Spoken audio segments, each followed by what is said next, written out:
Chapter 5. Competition. Competition. Rivalry in the marketplace. Dinner that night at the Traskys was quiet, so the explosion that followed seemed especially loud. It was Jesse's turn to clear and scrape the dishes, Evan's turn to wash and stack. Evan looked at the pile of dirty plates on his left. Jessie was ahead. She was always ahead when it was her turn to clear, but tonight it felt like she was taunting him. To Evan, every plate scraping sounded like, "Can't keep up, can't keep up."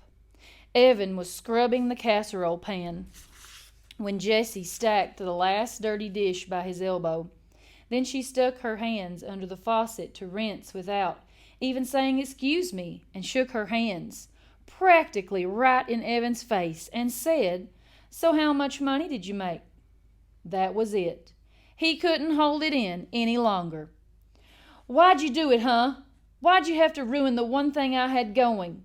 For a second, Evan wasn't sure if he meant the lemonade stand or Megan Mortiari. In a mixed-up way, he meant both. And there was no way he was going to tell Jessie that after paying back his mother for the 4 cans of lemonade, 1 can of grape juice, and 1 bottle of ginger ale. She'd been pretty irritated when she came down from the office, and there wasn't a single cold drink in the house. He had walked away with $2.11. On top of that, he was pretty sure Scott had kept the $5 bill they'd earned. Well, what was Evan supposed to do? Ask Scott to turn his pockets inside out? Evan hadn't kept track of the sales, so he couldn't be sure. "Why'd I do it? Why did you do it? Why'd you invite that jerk over for a lemonade stand?" shouted Jessie. "And how come you wouldn't let me play? You're the one who was mean." "You're such a show-off," said Evan. "You always have to let everyone know that you're the smart one." "I wasn't showing off. I was just trying to have a little fun. Is that against the law? You won't do a lemonade stand with me.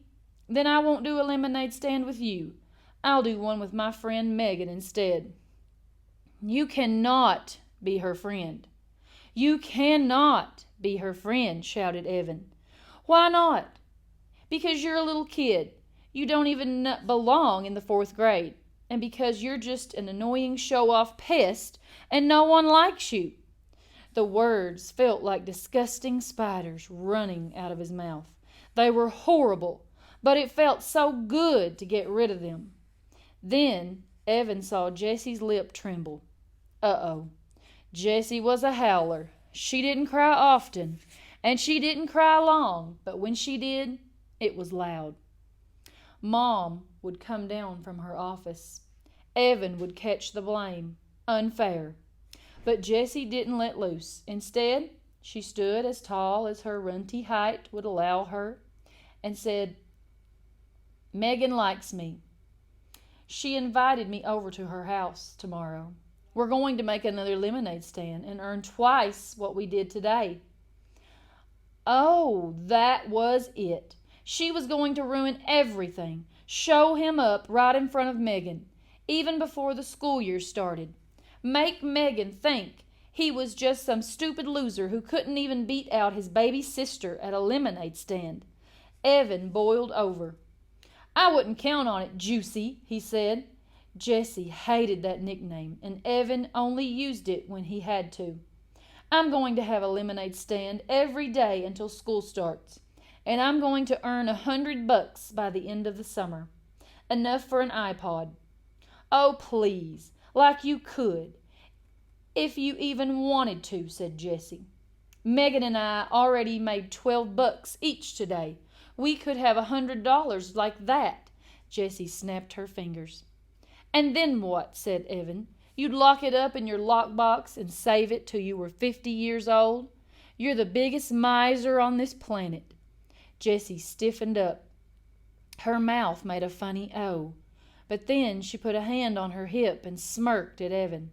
"For your information, I'm going to make a $100 donation to a charity."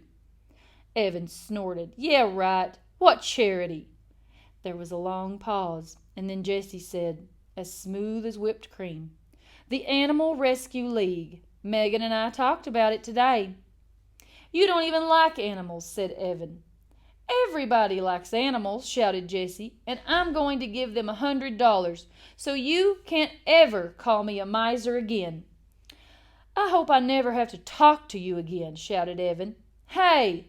a sharp voice called from the stairs. Miss Tracy had a pencil stuck in her hair and a worried look on her face. "I could hear you two all the way in the attic, with the air conditioner on high. What's up?" Evan looked at Jessie. Jessie looked at Evan. They had taken a vow, a spit vow. Ever since Dad had gone, they had vowed not to fight in front of Mom. It made her sad. Sadder even than when Dad left. "Nothing," said Evan. "Nothing," said Jessie. Miss Tracy looked at the two of them. "Come on, out with it. What are you two yelling about?" "It wasn't a fight, Mom," said Evan.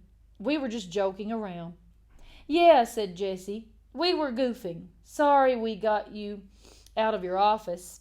Miss Tracy looked at both of them with her laser eyes.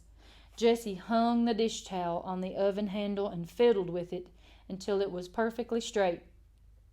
Evan bent over the casserole pan and scrubbed as if his life depended on it. He scrubbed so hard his elbow bumped the fruit bowl. A cloud of fruit flies rose into the air and then settled back down. "Oh, God," said Miss Tracy. "Would you look at those fruit flies?" Her shoulders slumped. "All right. Well, I'm going back up. Can you guys handle showers and reading?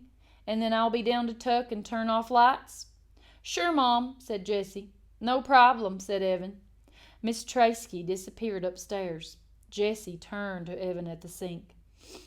"Let's make a bet," she said.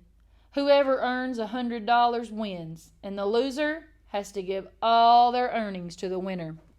Evan shook his head. "Not fair," he said. "You've already got money saved up." "That money doesn't count," said Jessie. "We'll start with today's earnings, and it's all got to be from selling lemonade. No mowing lawns or sweeping out the garage or anything else." "Aw, what if neither one of us makes 100?" said Evan, not liking the sound of this deal. "Then whoever makes the closest to 100 wins. And even if we both make over 100, whoever makes the most money wins the bet." "When do we count up the money?" asked Evan. Jessie thought about that. "Sunday night, right before the fireworks." She looked straight at Evan. "Huh? What do you say?" Evan didn't like bets. He really wasn't that into competition. He loved to play basketball and always gave it his all. But winning or losing, it didn't make much difference to him. He just liked to play. But this was different. This mattered. If he didn't beat Jessie at this bet, if he couldn't win against his little sister in a lemonade war, then Evan thought of the school year stretching in front of him. It was all over. He might as well just give up on everything right now. "It's a bet. $100 by Sunday night. Winner takes all." He shook his wet hands over the sink, dried them on the dish towel, and gave Jessie his most menacing look. "You better pray for mercy."